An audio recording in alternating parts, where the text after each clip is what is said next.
हाँ, अमृत है। अमृत लग रहा है। हाँ।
गुरुदेव, सागर मंथन से अमृत के स्थान पर विष निकल आया है।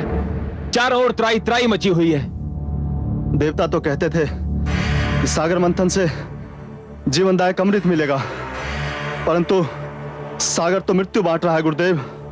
इसी कारण हम वहां से भाग आए। ऐसे में सागर मंथन से क्या लाभ? हम अब सागर मंथन में भाग नहीं लेंगे।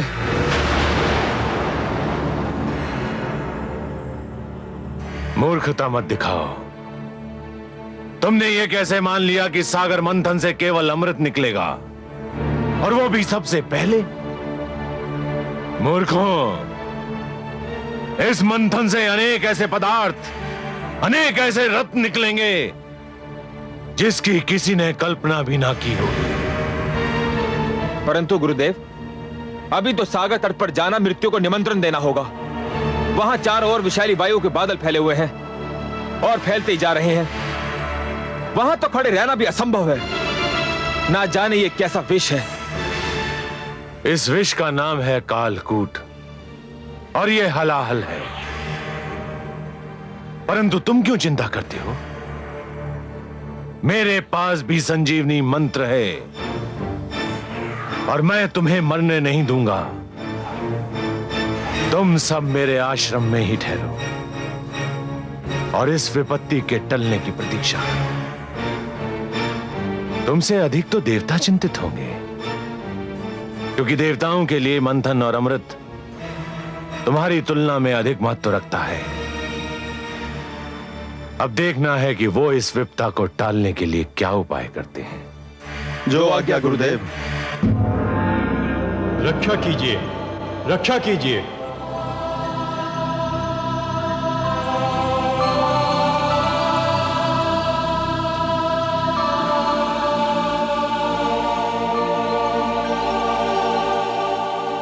रक्षा कीजिए हे त्रिलोकीनाथ, आपकी सृष्टि संकट में है।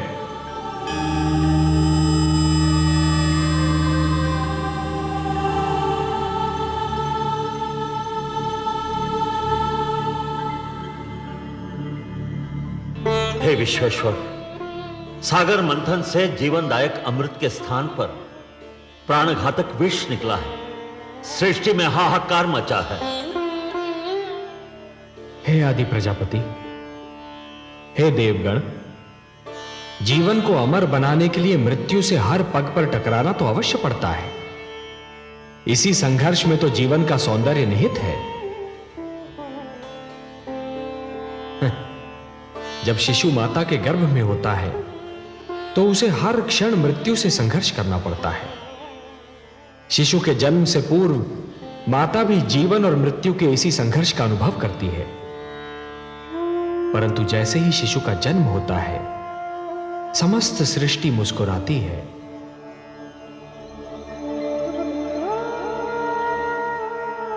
यदि अमृत की प्राप्ति इतनी सरल होती देवगण, तो जीवन और मृत्यु का यह संघर्ष और उसकी यह कथा कब की समाप्त हो चुकी होती। परंतु हे जगदीश्वर, समुद्र में यह विष आया कहां से? यह तो आदि प्रजापति श्री ब्रह्मा की संतान मानव का चमत्कार है। वो जिस वस्तु को भी अपने लिए उपयोगी नहीं समझता, उसे समुद्र की गहराइयों में फेंक देता है। वो ये नहीं सोचता कि जो वस्तु उसके लिए हानिकारक है, वो समुद्र के प्राणियों के लिए भी हानिकारक होगी। मैंने तो जल मनुष्य की आवश्यकताओं की पूर्ति के लिए बनाया था। सत्य कहा आपने, हे ब्रह्मा। जल का तो अर्थ ही है जीवन, परंतु मनुष्य ने उसे व्यर्थ और हानिकारक वस्तुओं का भंडार बना दिया है। उसी प्रदूषण ने बढ़ते बढ़ते विष का रूप धारण कर लिया है। उसे एक न एक दिन समुद्र के गर्भ से बाहर तो आना ही था। हे लक्ष्मी नारायण, क्या यह नहीं हो सकता कि यह विष जहां से आया है, इसे उसी समुद्र में वापस फेंक दिया जाए?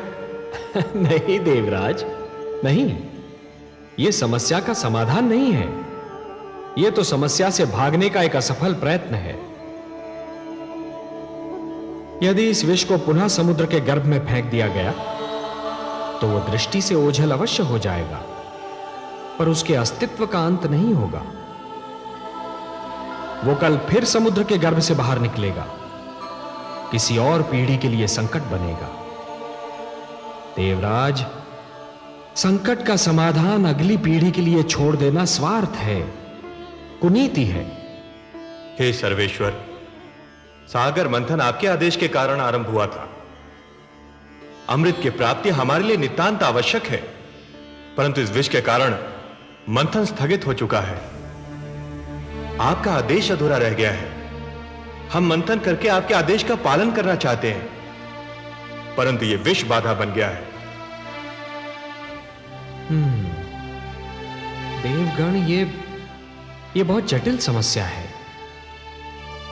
और इसका समाधान केवल भोलेनाथ कर सकते हैं। मैं देख रहा हूं कि इस संकट का निवारण केवल उन्हीं के पास है। चलिए, मैं भी आप सबके साथ उनकी सेवा में चलता हूं।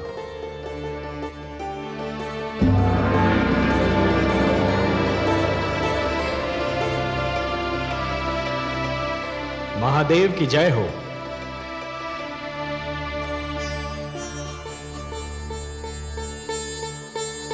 मेरे अहोभाग्य, आज कैलाश धन्य हो गया। आज कैलाश को त्रिमूर्ति के ही नहीं, समस्त देवताओं के भी दर्शन हो रहे हैं। मैं आप सबको प्रणाम करता हूं। कैलाश पर आप सबका स्वागत करता हूं। हे देवाधिदेव, हे महादेव, सृष्टि पर संकट की छाया गहरा रही है। संकट? हाँ भोलेनाथ, संहार करता तो आप हैं, परंतु आज आपकी इच्छा के बिना मानव जीवन पर संहार का प्रारंभ हो गया है। देवता और दानव मिलकर अमृत की प्राप्ति के लिए समुद्र मंथन कर रहे थे, परंतु इस मंथन की सर्वप्रथम भेंट कालकूट विष सिद्ध हुई है। अब यह विष समस्त सृष्टि के लिए संकट बना हुआ है। समस्या यह है कि इस विष के प्रभाव से यदि दानवों की मृत्यु हुई, तो दैत्य गुरु शुक्राचार्य आपके दिए हुए संजीवनी मंत्र की शक्ति से उन्हें पुनर्जीवित कर लेंगे। श्री विष्णु की कृपा से देवताओं की भी सुरक्षा हो जाएगी, पर इस विष के दुष्प्रभाव से मेरी संतान, मेरा निर्दोष मानव समाप्त हो जाएगा। इसीलिए मैं आपसे विनती करता हूं कि हमारी सहायता कीजिए। हे महादेव, कालकूट विष सारे विश्व को अपनी लपेट में ले रहा है। हम पर कृपा कीजिए, इस संहारक विष को नष्ट कीजिए। देवराज, संहार करता तो केवल मैं हूं। विष भी मेरा ही आविष्कार है। विष मेरे लिए संहार करने का शस्त्र है, और किसी भी विष को नष्ट नहीं किया जा सकता। विष को रोका जा सकता है, विष को सीमित किया जा सकता है, विष के दुष्प्रभाव को समाप्त किया जा सकता है, परंतु विष को नष्ट नहीं किया जा सकता। और हां देवराज, संसार में कालकूट ही एकमात्र विष नहीं है। विष तो कटुवाणी में भी होता है, अश्लील विचारों में भी होता है। वाणी के विष को यदि कानों में ही रोक लिया जाए तो उसका प्रभाव हृदय तक नहीं पहुंचता, और अश्लील विचारों के विष को यदि मस्तिष्क में प्रवेश न करने दिया जाए तो वो चरित्र को हानि नहीं पहुंचा सकता।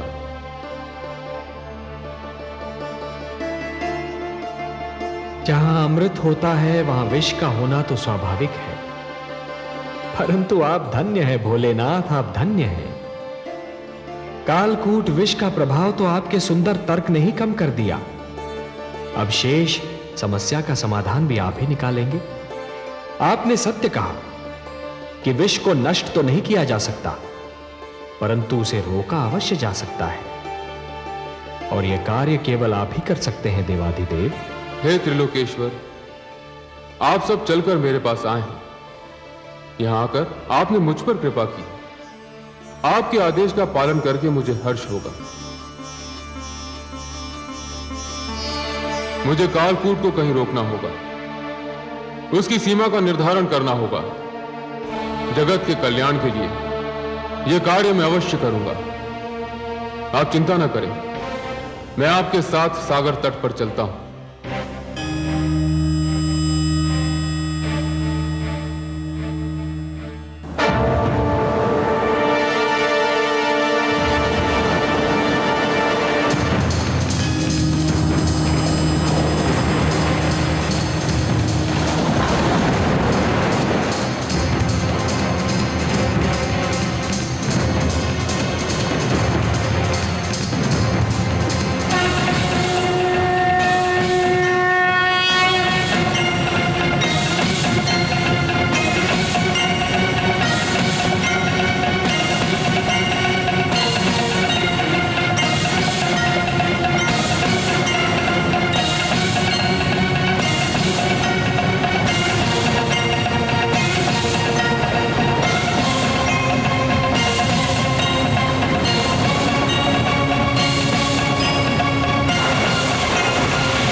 हे महेश, हे महादेव, आज आपने कालकूट विष के प्रभाव से सारे संसार को बचा लिया। आपको कोटि कोटि धन्यवाद। आपने समस्त सृष्टि पर उपकार किया है महादेव। आज आपने महान त्याग और महानतम बलिदान का प्रदर्शन किया है। हे भोलेनाथ, आज से आप नीलकंठ हो गए। और यह समस्त संसार इस नीलकंठ का सदैव आभार मानेगा। मैं स्वयं आपका ऋणी रहूंगा नीलकंठ, क्योंकि जिन लोगों की रक्षा मुझे करनी चाहिए थी, आज उन सब की रक्षा आपने की है। आज आपने समस्त संसार को यह ज्ञान दे दिया कि जिस प्रकार सूर्य बनने के लिए अग्नि बनना पड़ता है और अग्नि में जलना भी पड़ता है, उसी प्रकार शंकर बनने के लिए विष का प्राशन भी करना पड़ता है। और हे नीलकंठ, इस विष को आपने कंठ तक रोककर यह भी सिद्ध कर दिया कि विष चाहे जैसा भी हो, उसके प्रभाव को रोकना संभव है।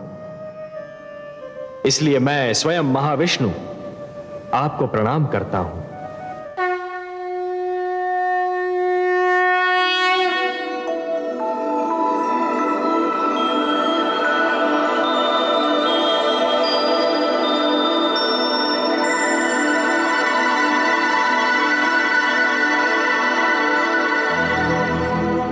सबकी रक्षा के लिए किया आज विषपान, देवों के भी देव हैं नीलकंठ भगवान, देवों के भी देव हैं नीलकंठ भगवान।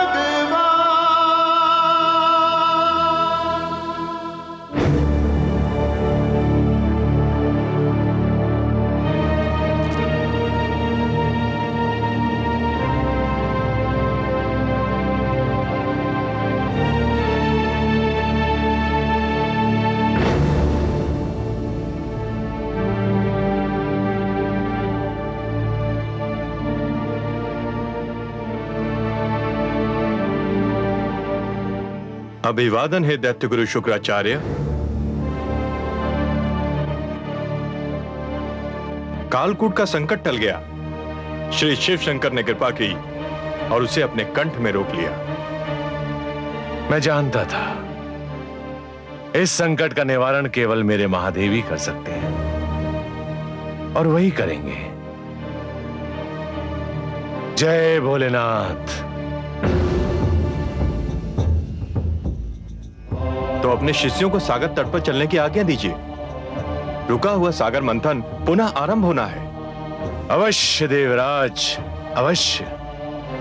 आप चलिए, मेरे शिष्य थोड़े समय में आपसे आ मिलेंगे। तो सागर तट पर पुनः भेंट होगी।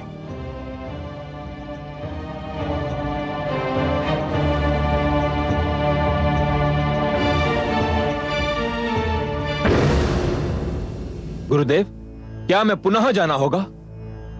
हाँ, न केवल जाना होगा बल्कि सागर मंथन में भाग भी लेना होगा।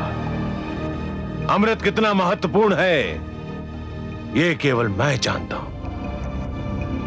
देवराज इंद्र की बात भूल गए तुम? संजीवनी मंत्र जितना तुम्हारे लिए आवश्यक है, अमृत उतना ही मेरे लिए आवश्यक है। तुम सब तुरंत सागर तट पर पहुंचो।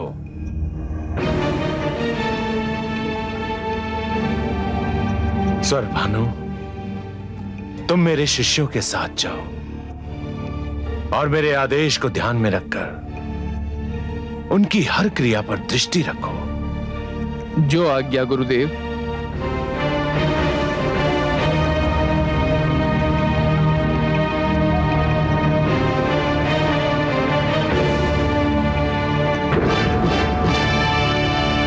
देवराज, हम आ गए। मंथन आरंभ कीजिए। हम तो प्रस्तुत हैं कालकेतु। हमें केवल आपकी प्रतीक्षा थी। देवताओं, सागर मंथन का शुभारंभ कीजिए।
अरे ये तो एक नारी है।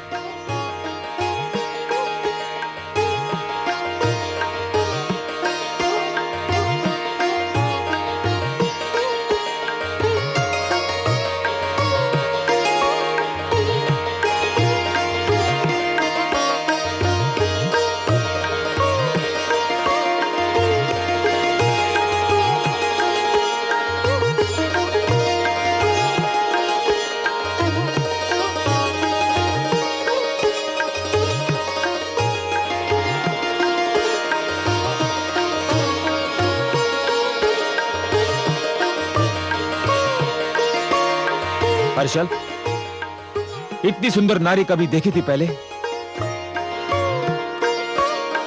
नहीं दानवराज, ये तो कोई स्वर्ग की अप्सरा दिखाई पड़ती है। मूर्ख हो तुम। स्वर्ग की अप्सराएं तो इसके पांव की धूल के समान होंगी। तनिक इसका रूप तो देखो। मुख है कि पूनम की रात्रि का चंद्रमा, आंखें हैं या मद की कटोरी, कपोल है कि लाल कमल के पुष्प, अधरों की लालिमा उषा को लजा रही है, कंधों पर काले केशों की घटा लहरा रही है, मुस्कुराती है तो हृदय पर बिजली गिराती है, चलती है तो पुष्पों से भरी डाली लचक जाती है। हर्षल, इसने तो मेरा मन विचलित कर दिया है। तो फिर आप घोषणा कर दीजिए महाराज कि इस सुंदरी पर केवल आपका ही अधिकार होगा। इस सुंदर नारी पर हमारा अधिकार है देवराज। कदापि नहीं। क्यों? निर्णय तो यही हुआ था, मंथन से जो भी वस्तु निकलेगी वो देवताओं और दानवों में आदि आदि बांट दी जाएगी। हाँ, यही निर्णय हुआ था, किंतु यह वस्तु नहीं है, प्राणी है, नारी है, स्त्री है। इसका विभाजन नहीं किया जा सकता। मैं कब कहता हूं कि इसका विभाजन किया जाए? मैं स्वयं इसे इसी रूप में प्राप्त करना चाहता हूं जिस रूप में दिखाई दे रही है। निर्णय बहुत सरल है देवराज, यह सुंदरी हमें दे दो। इसके उपरांत मंथन से जो भी निकलेगा वो तुम देवतागण ले लेना। दानवराज बिल्कुल ठीक कह रहे हैं। यह केवल नारी और सुंदरी नहीं है, देवी है।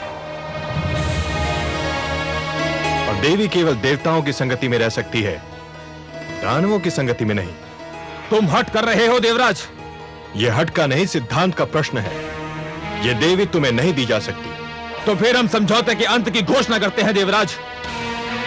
हम समझौता समाप्त नहीं करना चाहते, परंतु यदि यही एक मार्ग रह गया है तो हमें स्वीकार है। समझौते के अंत का दूसरा अर्थ समझते हो देवराज?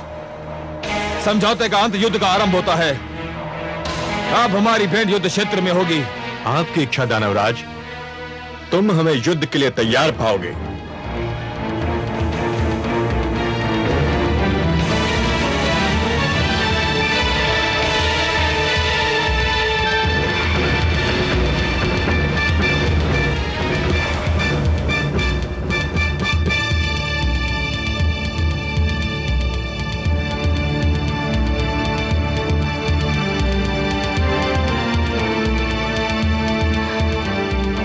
हे कमल नयन, हे पद्मनाभ, कहाँ हैं आप? मुझ विरह की मारी पर कृपा कीजिए। मेरी आंखें आपके दर्शन को तरस रही हैं। मेरी आत्मा आपको पुकार रही है। दर्शन दीजिए भगवान। मेरी आत्मा की पुकार सुन लीजिए।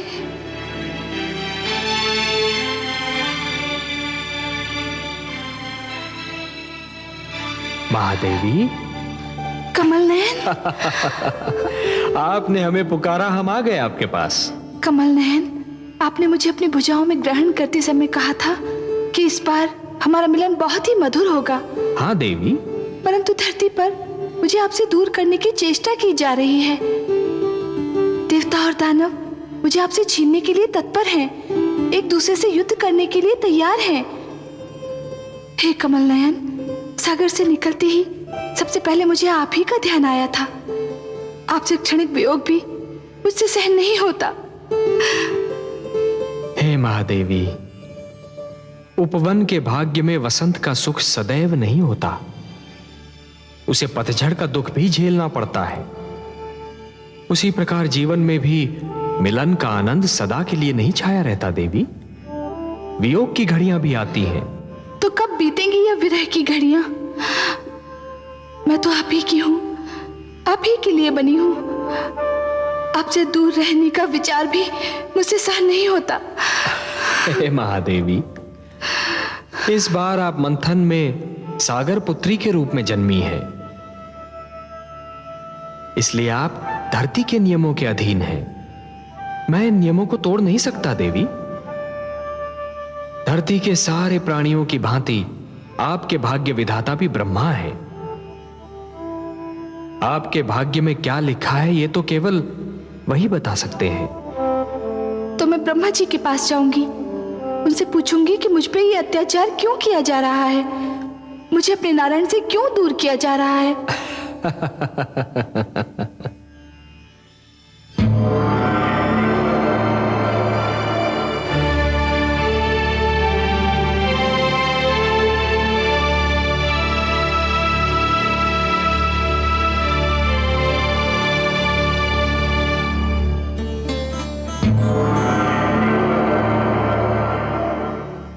हे ब्रह्मा,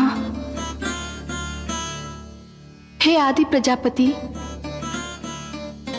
हे विधाता, मेरा जीवन कांटों की शैया बन गया है। विरह की अग्नि मेरे तन मन को फूंक रही है।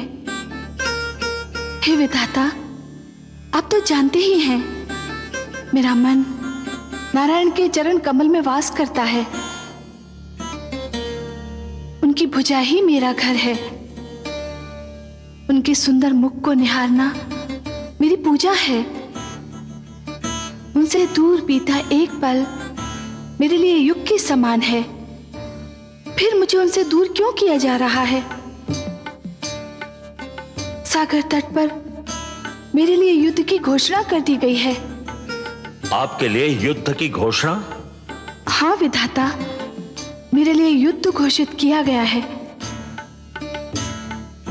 देवता और दानव मेरे लिए झगड़ रहे हैं। देवता चाहते हैं कि मैं उनकी संगति में रहूं, और दानवों की इच्छा है मैं उनकी संपत्ति बन जाऊं। हे विधाता, आपने मेरे भाग्य में क्या लिख दिया जो ये अत्याचार मुझ पर हो रहा है? हे देवी, अवश्य ही यह अत्याचार है, परंतु मैंने आप ही के लिए नहीं, हर नारी के लिए एक नियम बनाया है। वो नियम यह है कि नारी पर उसकी इच्छा जाने बिना कोई अपना अधिकार नहीं जमा सकता। पर वे जमा रहे हैं अधिकार। वे भ्रम में हैं, वे मेरे नियम को तोड़ रहे हैं। मैं ऐसा नहीं होने दूंगा। चलिए, मैं आपके साथ चलता हूं, उनका भ्रम दूर करता हूं।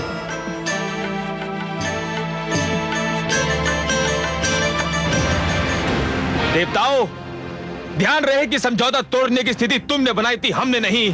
हम तो अब भी कहते हैं सागर मंथन से जन्मी सुंदरी हमें दे दो, हमारा समझौता बना रहेगा। यह संभव नहीं कालकेतु, हम तुम्हारी ये मांग नहीं मान सकते। इसके लिए यदि युद्ध होता है तो हमें कोई चिंता नहीं। चलो वीरो, आक्रमण करो। ठहरो।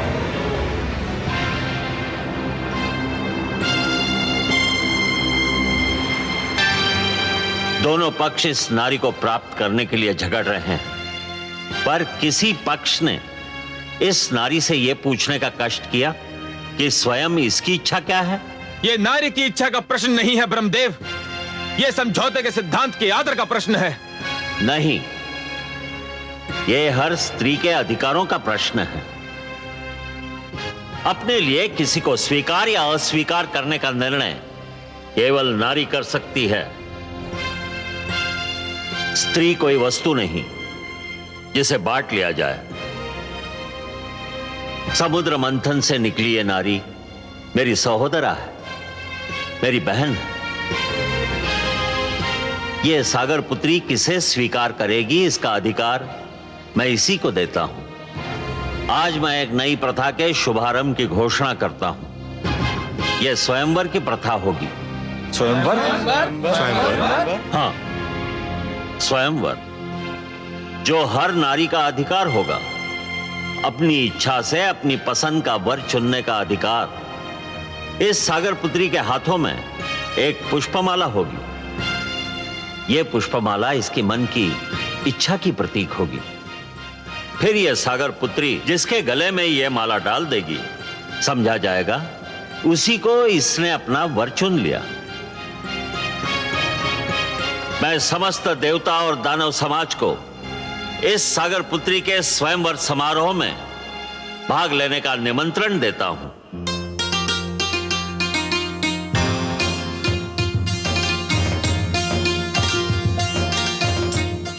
हर्षल, मैं व्याकुल हो रहा हूं। क्यों दानवराज? न जाने ये चंद्रमुखी, ये मृगनयनी किसे चुनेगी? आपको ही चुनेगी दानवराज। ये तुम कैसे कह सकते हो हर्षल? है तो नारी ही दानवराज, और नारी केवल उसी को चुनती है जिसके पास शक्ति होती है। भुजाओं की शक्ति या धन की शक्ति, और ये दोनों ही शक्तियां आपके पास हैं। दानवराज, आपने देवताओं को परास्त किया है। नारी विजय का हाथ छोड़कर पराजय का हाथ कदापि नहीं थामती। आप विश्वास रखिए दानवराज, यह सुंदरी केवल आपको ही चुनेगी।